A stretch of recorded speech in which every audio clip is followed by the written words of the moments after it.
kami beritahukan pada saat pesawat melintas akan terdengar suara yang cukup keras. Kami menghimbau kepada hadirin dan tamu undangan yang kurang nyaman dengan suara keras agar dapat menutup telinga sejenak untuk mengurangi ketidaknyamanan. Terima kasih dan selamat menyaksikan.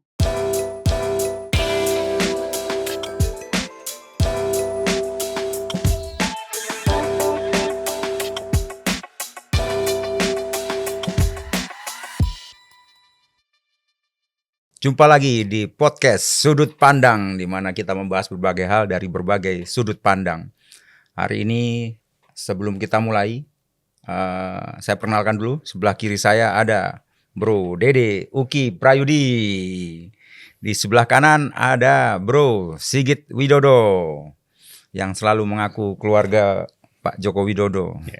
Tapi tidak diakui oleh keluarga Pak Joko Widodo. Keluarga ideologis. Oh iya. Sebenarnya sih saudara dari Nabi Adam kan. Iya betul. Sebelum memulai mungkin kita berempat ya minus Bro Aryo Bimo. Mari kita tundukkan kepala sejenak dan memberikan doa terbaik bagi keluarga kita di NTT yang sedang mengalami bencana. Semoga semua hal segera kembali pulih, segera kembali baik. Amin.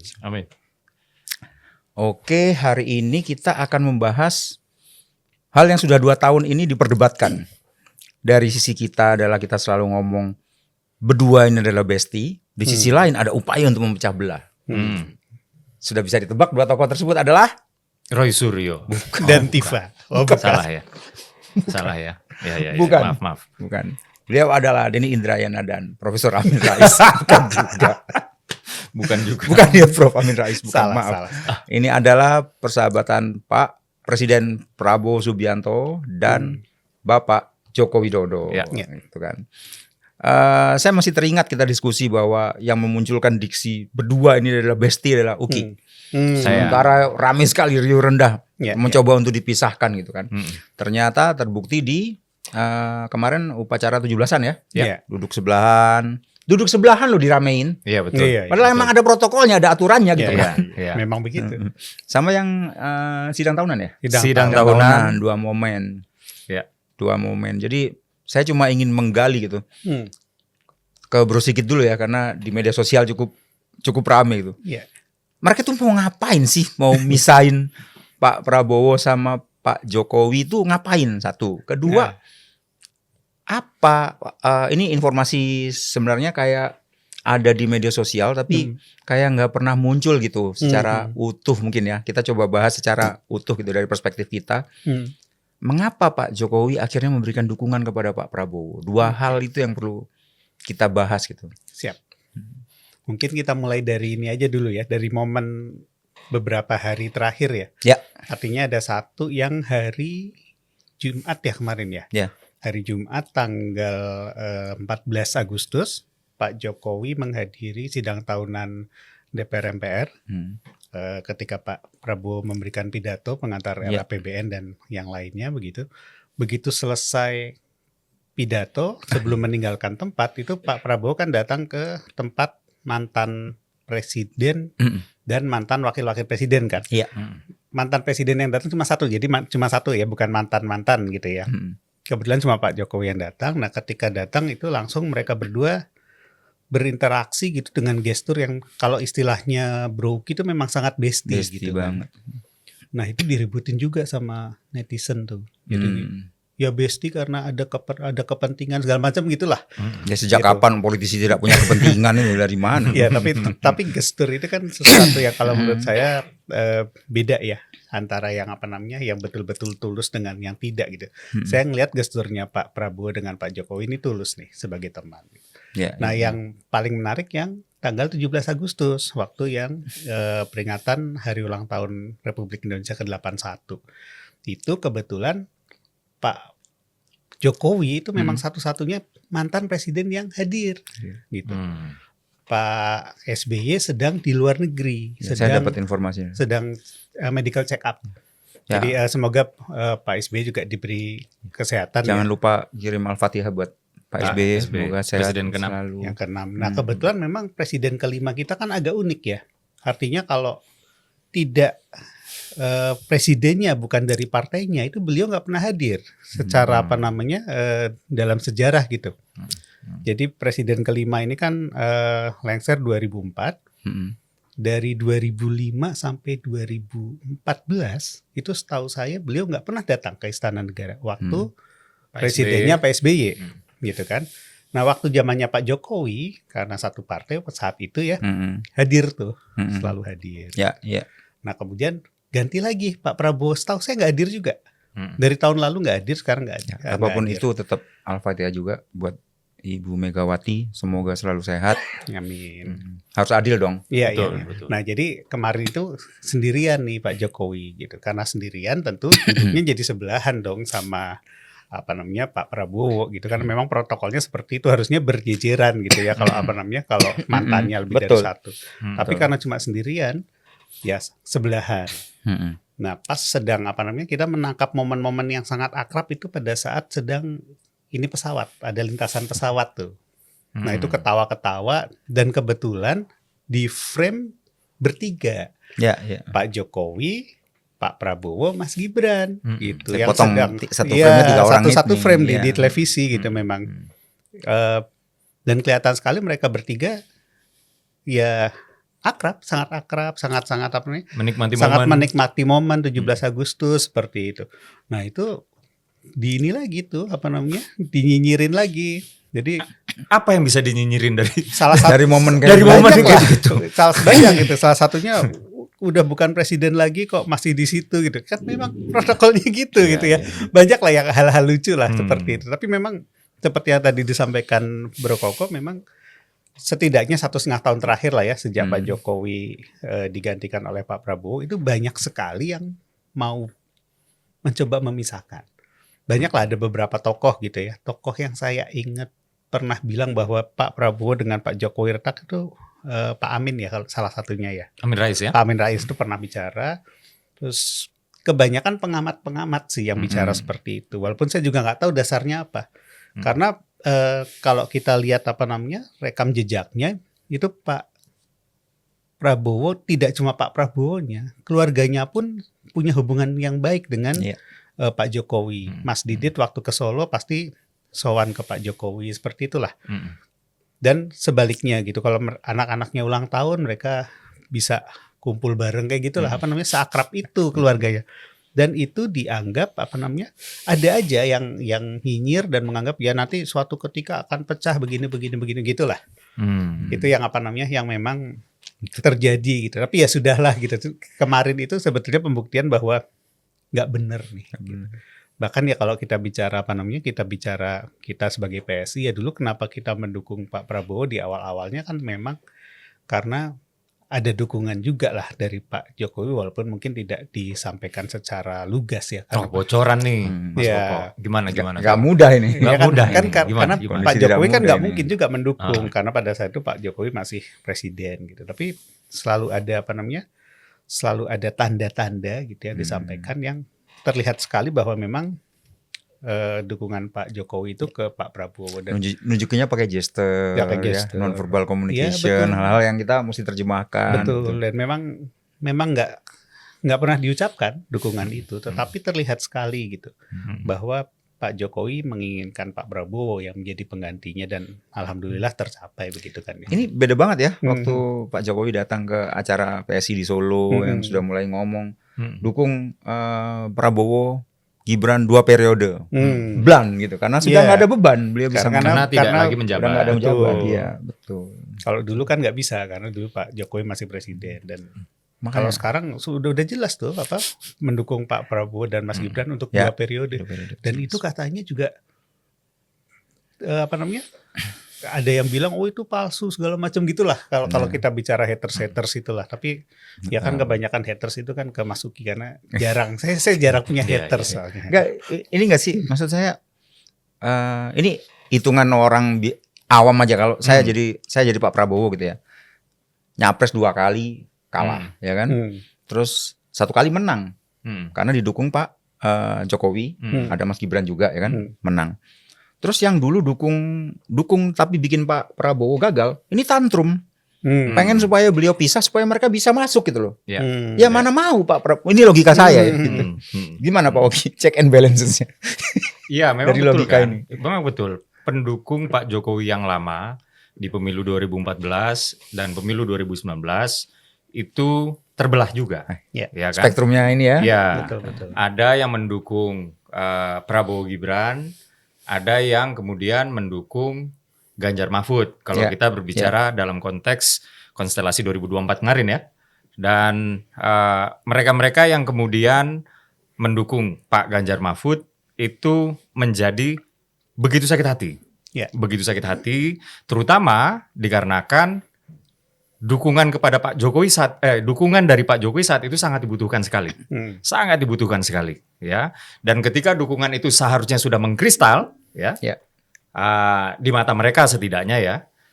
Ternyata karena satu dan lain hal terjadi sesuatu di internal antara Pak Jokowi dengan PDIP yang sebenarnya saya juga bisa jembrengin, cuman topik kita bukan ini sekarang, Ya. ya. Ya. Kemudian dukungan tersebut malah larinya ke Pak Prabowo, ya. Dan ketika dua tokoh bangsa ini sudah bersatu, ya katakanlah pemilu 2014 ini clash antara dua tokoh yang sangat besar. 2019 clash lagi dua tokoh yang sama, yaitu Pak Prabowo dan Pak Jokowi, yang dua tokoh yang terbesar, bukan sangat besar lagi kalau 2019 ya. Ya. Dan kemudian dua tokoh ini bersatu, ya. Ada yang bilang rekonsiliasi, ada yang bilang bersatu. Ini menjadi sebuah kekuatan yang luar biasa hebat. Betul. Ini menjadi kekuatan yang luar biasa hebat, kekuatan yang tadinya, ya, yang tadinya ini banyak di antara mereka yang sekarang kalah ini tidak expect akan ada nih kekuatan yang dua kekuatan yang menyatu ini, sehingga di dalam alam ekspektasi mereka seharusnya sekarang yang berada di kekuasaan itu mereka, ya. Di alam ekspektasi mereka seharusnya yang sekarang sedang menjadi presiden, menjadi menteri itu adalah lingkaran-lingkaran mereka. Iya, betul. Gitu. Tapi sekarang ini kan ternyata takdir mengatakan lain. Beda. Ya, strategi politik itu mengatakan lain, ya. Strategi politik yang mengatakan lain itu adalah strategi politik yang pemenangnya lah, kurang lebih seperti itu. Dan ya satu-satunya hal yang bisa mereka lakukan supaya simpul kekuasaan yang ada sekarang ini nggak sustain, ya. Kalau memang nggak bisa dihentikan di tengah jalan, minimal di 2029 Ya, ini supaya ini tidak berkuasa lagi.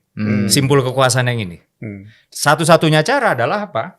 Mencerai-beraikan simpul kekuasaan yang ini, ya, supaya mereka menjadi kecil-kecil sehingga yang Bisa lain dilawan. yang di luar tadi ini bisa masuk. Ada peluang lah. Ya, Betul. make sense sih kalau 58% dipecah 2, 29 kan. Ya. Nah, dia munculkan sosok ketiga gitu kan. Betul, betul. Nah, makanya Seandainya upaya semudah itu ya. dan upaya itu kan udah dilaksanakan dari dulu sekali sebenarnya. Masih di atas 16 juga sebetulnya sih. Betul. Ada yang ini mohon maaf ya, ada yang dengan cara mendukung Pak Prabowo, tapi kemudian Merendahkan ini. di narasi yang sama dia menghujat atau merendahkan Pak Jokowi. Ya. Ya. Dan orang yang mirip-mirip juga ini mendukung atau memuja-muji Pak Jokowi, ya, di narasi yang sama Menyerang. mereka menyerang Pak Prabowo. Jadi para pendukung Pak Prabowo maupun para pendukung Pak Jokowi ini seharusnya jangan mudah terprovokasi oleh narasi-narasi yang seperti ini. Ya. Dengan dia memuja-muji Pak Jokowi, jangan seolah-olah kita kemudian merasa oh ini adalah kawan-kawan kita. Kemudian di narasi yang sama mereka menjatuhkan Pak Prabowo. Oh, berarti Ya. kawan-kawan kita ini sedang pecah kongsi. Jangan percaya. Ya, Karena ya, itu ya. maunya kelompok yang sana. Jadi sana. yang kawan sejati justru yang kayak Pak Prabowo dan Pak Jokowi kemarin Betul. ya gitu. Kita bestie lah betul gitu ya. bestie sekali. Nah, Bahkan Pak Prabowo mengatakan belajarlah politik dari orang Solo. Dari orang Solo. gitu loh. Iya, iya. Coba itu dibedah Pak Sigit. Pak Sigit suka ajaib tuh. Iya, Bro Sigit tuh. tapi menarik ya apa namanya? Tadi ya ada perpecahan di kelompok pendukungnya Pak Jokowi juga. Itu kan juga kita rasakan ya dari 2023 ketika kita mulai mendukung Pak Prabowo Ya. gitu. Itu sampai sekarang loh masih apa namanya? Efeknya masih sangat kuat gitu. Dan itu menyedihkan ya. Jadi Karena mereka sudah kalah, lemah dan marah. Jadi saya tuh kemarin saya kan posting ini ya apa namanya selamat Dirgahayu Republik Indonesia gitu ya. Karena saya PSI ya saya ada gambarnya Pak Jokowi sama Mas Kaisang gitu. Ke salah satu yang saya kirim itu grup yang dari zaman dulu tuh sebenarnya pendukungnya Pak Jokowi itu pecah. Tapi grupnya masih ada gitu ya. Jadi sebagian mendukung Pak Jokowi, sebagian tidak gitu. Ketika saya posting ada teman ini kakak saya padahal dia bilang Mas Sigit antek atau gedibal Jokowi ya katanya begitu. Kasar Gedibal sekali itu ya. apa tuh? Gedibal itu apa tuh? Gedibal itu lebih orang suruhan tapi kelas bawah banget. Nah, Oh. gitulah sih. Saya Kayak bilang budak, semacam budak. Oh. kalau saya Ya, sih lebih tinggi santai dari aja budak lah. kali ya. Iya, Gedibal iya. masih dibayar tapi kecil dan Cecunguk lah ya. Ya, Nah, cecunguk lah. kira-kira Cecunguk, gitu. ya. Saya sih balasnya santai aja ya. Kan memang dari dulu saya konsisten pendukung Pak Jokowi gitu. Ya, Saya ya, langsung gak dibalas lagi sih. ya. Itu dia yang saya juga bingung. Eh, Kenapa pendukung Pak Jokowi yang dimana sekarang loyalisnya Pak Jokowi itu diinstruksikan langsung oleh Pak Jokowi untuk mendukung Pak Prabowo, itu kita dianggap tidak konsisten. itu dia. Padahal justru kita yang konsisten mendukung Pak Jokowi dalam susah maupun senang. mereka merasa mereka konsisten melawan Pak Prabowo 3 periode. Nah, ya itu yang saya juga bingung ya. Maksudnya kalau kita mendukung Pak Jokowi dikala beliau populer itu gampang, ya kan? Tapi seorang loyalis itu tidak hanya mengekspresikan dukungannya Ya. di saat tokoh tersebut sedang populer.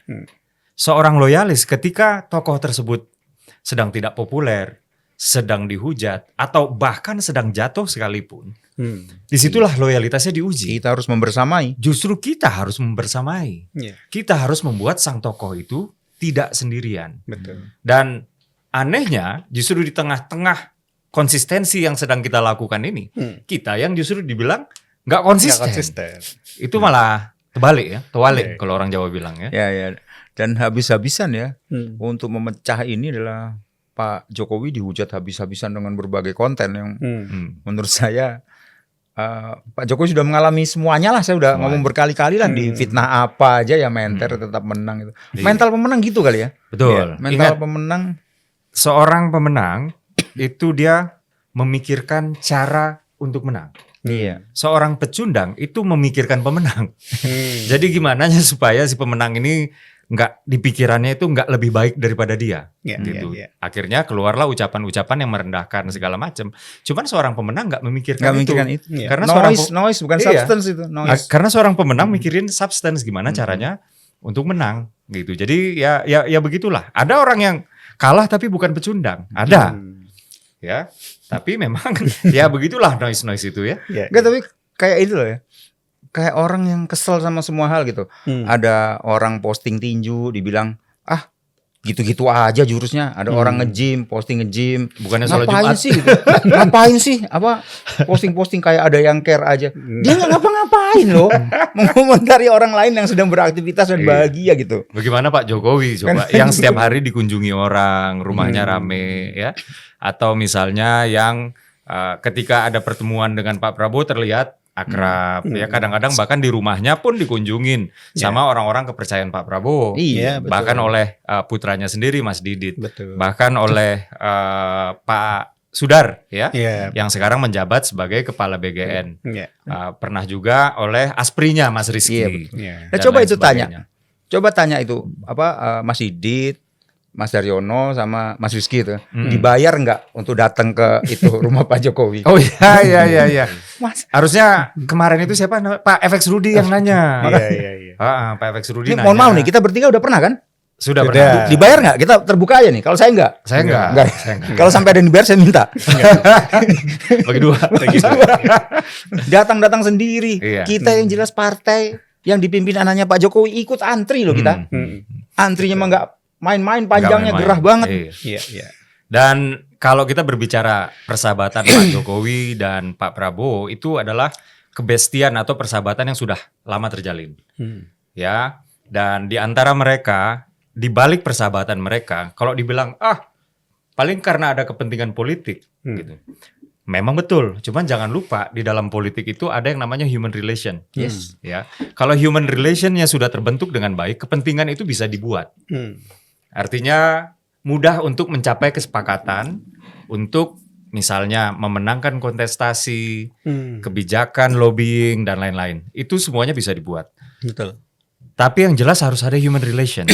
Dan di dalam human relation inilah kemudian terbentuk kebestian tadi, persahabatan tadi. Saya mau narik dari pilkada ya tahun 2012 di DKI Jakarta. Di pilkada tersebut inilah pertama kali Pak Jokowi mulai merebak namanya sebagai politisi nasional. Yang dimana itu tadinya adalah politisi daerah lah kelasnya di Solo. Dengan staf di Jakarta itu 3% seingat saya. 3% ya. Awal tuh. Dan ketika pertama kali ke Jakarta, siapa yang betul-betul ngotot sekali untuk membawa Pak Jokowi di Jakarta, untuk kemudian memenangkan Pak Jokowi, untuk kemudian menginstruksikan anak-anak Tidar melakukan flash mob, dan untuk mengerahkan segala kemampuan parpolnya memenangkan Pak Jokowi itu adalah Pak Prabowo sendiri, Pak Prabowo himself. Ya, jadi dapat dikatakan ya semua orang bisa mengklaim, termasuk Pak Yusuf Kalla bisa mengklaim, Tapi yang jelas saya berbicara dengan para pelaku sejarah tersebut.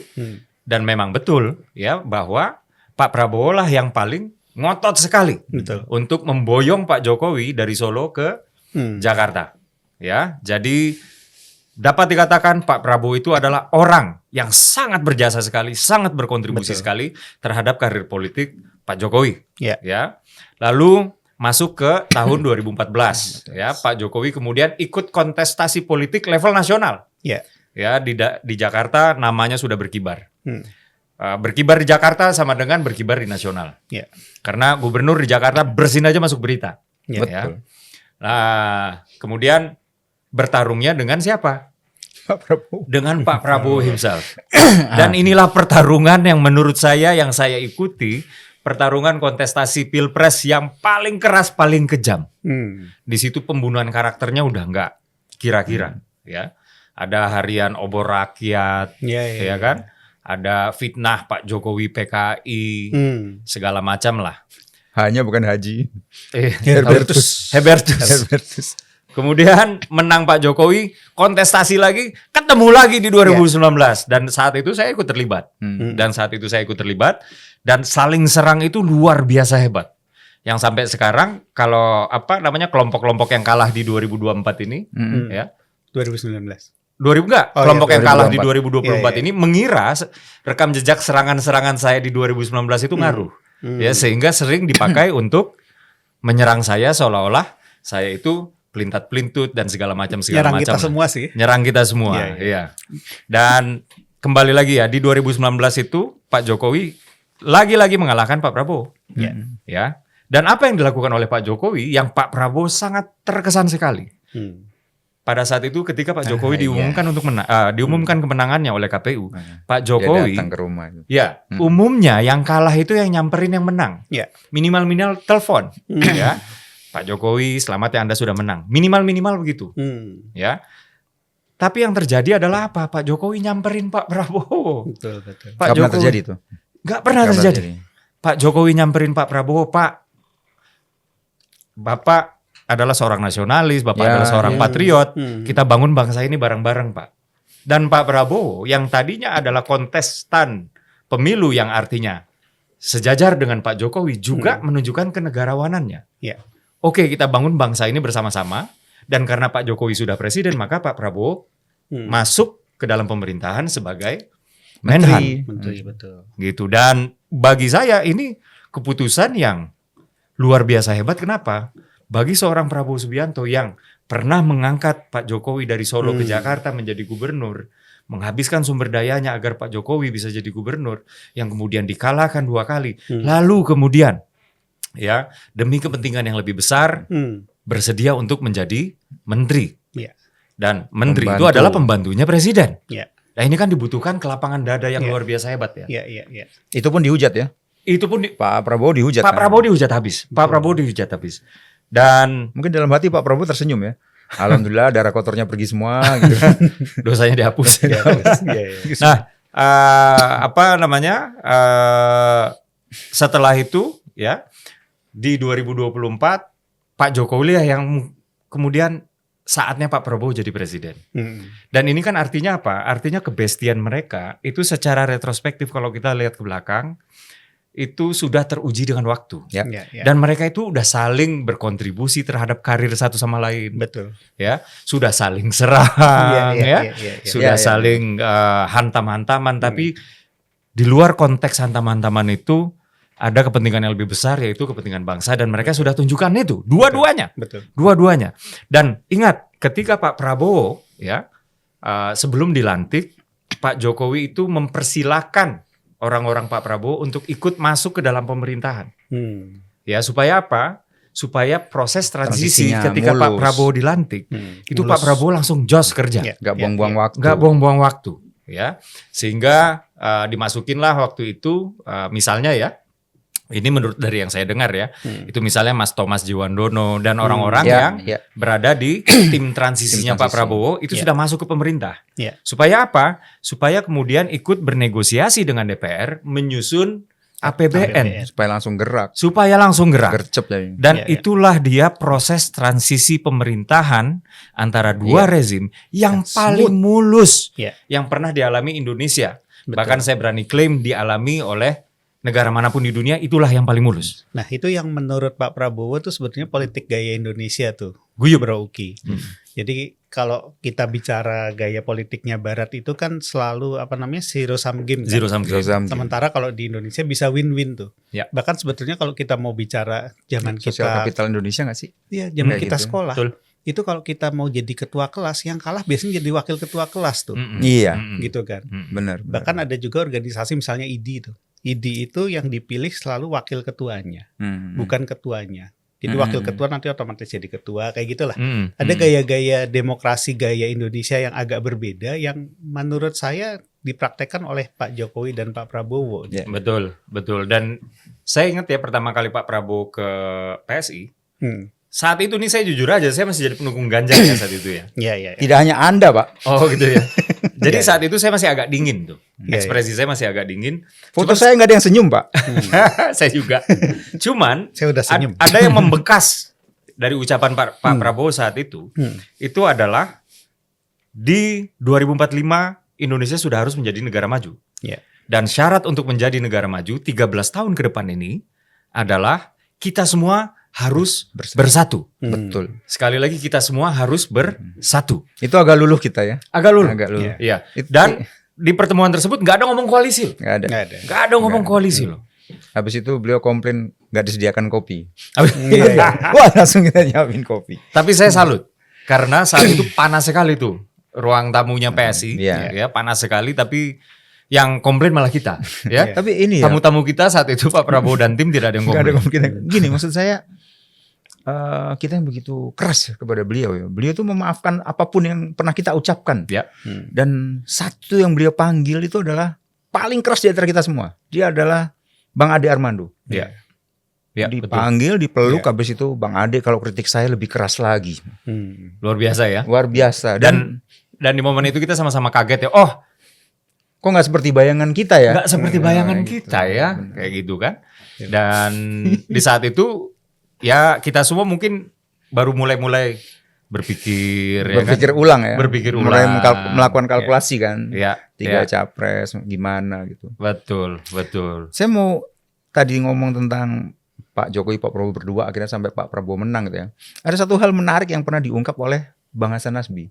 Apa tuh? Dan saya itu antara ketawa sama bisa jadi benar gitu. Kata Bang Hasan, bisa jadi menangnya Pak Prabowo itu karena doa orang-orang yang dulu mendukung dia, tapi sekarang memusuhi.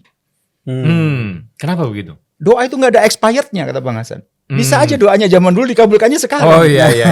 Bener juga saya mikirnya. Jadi rugilah orang-orang itu ya. Rugi Mereka orang-orang meninggalkan itu Pak ya. Prabowo itu rugi. Iya, Karena iya, dikabulkan sama Allahnya sekarang gitu. Iya, iya. Saya sampai manggut-manggut. Oh, jadi ya doa tidak ada expirednya itu. Doa itu nggak ada ya. Ya kan? Jadi didoakan hari ini dikabulkan sih. Kita nggak tahu, soal kan? timing terserah Timing, Tuhan ya, dong. betul. Iya. Itu saya waktu Bang Hasan ngomong itu saya merenung lama. Ya bisa jadi ya. Mm-mm. Ini kesalahan mereka. Habis berdoa, habis itu menarik doanya lagi nggak bisa kan? Nggak bisa. Doa nggak bisa ditarik. Jadi dengan kata lain sebenarnya kita nggak ada yang kaget ya dengan keakraban Nggak Pak ada. Jokowi dan Pak Prabowo di acara 17-an ya, begitu akrab dan bahwa mereka duduk sebelahan bertiga ya memang protokolernya Protokolnya begitu. begitu, ya. Jadi sebetulnya nggak ada yang perlu dilebih-lebihkan. Iya, iya. Cuman ini cukuplah untuk mematahkan narasi-narasi yang selama ini ingin memecah belah mereka lah. Ya kan? Dan ingat loh, satu-satunya tokoh politik nasional yang kelasnya memang betul-betul nasional, yang sudah bukan hanya bertekad, tapi menginstruksikan kepada jajaran loyalisnya untuk mendukung tokoh lain tersebut tokoh lain tersebut adalah Pak Prabowo ya, untuk Iya. untuk didukung lagi di 2029 tokoh nasional tersebut cuman Pak Jokowi loh. Iya. Ya berkali-kali loh Pak Pasang Jokowi. badan. Iya, pasang badan. Sejak tahun pertama malah. Yes, Iya, yes. sejak tahun pertama. Dan instrumen yang sering dipakai untuk memecah belah mereka itu kan Mas Gibran, ya kan? Iya. Nah, ini agak sensitif, cuman gue buka aja lah ya. Hmm. Jadi suatu hari waktu gue masih di PCO, Hmm. ya masih di Presidential Communication Office yang sekarang namanya Bakom, Badan Komunikasi Pemerintah, saya dipanggil oleh Mas Gibran ke Istana Wapres. Hanya berdua, 4 mata. Itu kita bisa membicarakan apapun, sebebas itu. Ya. Lalu yang diungkapkan oleh Mas Gibran ketika di tengah-tengah pembicaraan, kita sempat menyinggung lah. Kita sempat menyinggung soal bagaimana Mas Gibran menjalankan tugasnya, ya, batasan dan juga ruang-ruang yang dia punya, gitu dan lain-lain. Dan saat itu Mas Gibran bilang begini, Mas Uki, semua yang saya lakukan itu harus dengan seizin Bapak atau memang diinstruksikan langsung oleh Bapak. Dan ketika saya ya sudah selesai melakukan penugasan tersebut, maka saya pasti melapor kepada Bapak. Bapak yang dimaksud sudah pasti adalah Bapak Presiden ya, Pak Prabowo. Ya. Jadi di sini yang ingin saya katakan adalah tidak mungkin Mas Gibran melakukan segala sesuatu yang terkait dengan kegiatan-kegiatannya, penugasan-penugasannya Tanpa sepengetahuan. sebagai wakil presiden tanpa itu adalah instruksi dari Bapak Presiden atau tanpa sepengetahuan dari Bapak Presiden, ya. Jadi narasi-narasi yang selama ini ingin mengatakan bahwa Mas Gibran sedang mengumpulkan kekuatan untuk melawan Pak Prabowo di 2029 atau Mas Gibran kesana kesini ini bukan kaitannya dengan tugas-tugas yang diberikan oleh Pak Presiden, itu dapat saya pastikan bohong. Ya, karena Mas Gibran nggak akan melakukan semua itu. Dan setelah melakukan semua penugasan tersebut, bahkan beliau melapor kepada Presiden. Ini segala ada yang ya selentingan-selentingan ngomong Mas Gibran lagi di silent treatment sama Presiden. Kemarin bertiga mesra bang. Apa nggak kejang-kejang? Dan ini banget, tulus banget ya, apa namanya, gembiranya tuh. Iya, maksudnya terpancar. senyumnya gitu, lepas gitu. Betul. Pak Prabowo lepas, Mas Gibran lepas, ya kan, Pak Jokowi juga gitu. Segala duduk bertiga di masa lain loh. Iya. Seperti nggak ada hal penting untuk kita kritisi gitu. Betul. Nggak perlu dipermasalahkan dan nggak perlu dibesar-besarkan. Yang mesti dilihat adalah keakrabannya, bukan itu posisi dia. duduknya. Iya. Karena kalau misalnya udah protokoler pun mereka duduk bertiga, kalau nggak akrab akan kelihatan nggak akrab juga. Toh. Betul. Ya. Oh, Emang seru ini ya, seru. mencoba memecah dua orang yang sangat dekat dengan berbagai isu recehan gitu kan. Betul, Ya. betul. Ya satu kalimat pendek lah ya, try harder. Try hard. Oke, saya rasa cukup pembicaraan kita hari ini ya. Soalnya kalau bicara tentang kedekatan Pak Jokowi sama Pak Prabowo, kayak 4 jam bisa nggak habis kita ya cerita masing-masing di dapil, masing-masing apa, gimana kita shifting ya untuk dukung Pak Prabowo ya. Ini bakal lama, tapi kita cukupkan dulu. Cukupkan. Cukupkan dulu. Terima kasih banyak sudah menyimak sudut pandang kali ini. Sampai jumpa lagi di episode berikutnya.